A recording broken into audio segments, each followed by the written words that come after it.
ko tuloy si Juan saka si Pedro, nag-apply ng trabaho. Unang pumasok, si Juan, in-interview.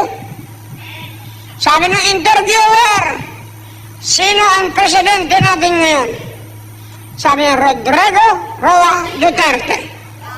Tama. Sabi, kailan na-discover ni Magellan ang Pilipinas?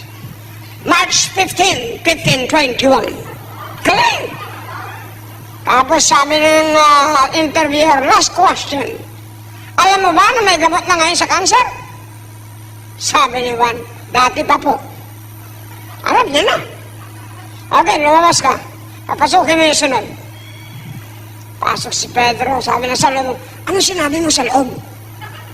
Basta't ang sagot mo, Rodrigo Duterte, March 15, 1521, tsaka dati pa po. Basta't ano yung sagot mo? Bay, pagpasok sa amin ng interview kay Pedro, ano pangalan mo? Rodrigo Duterte.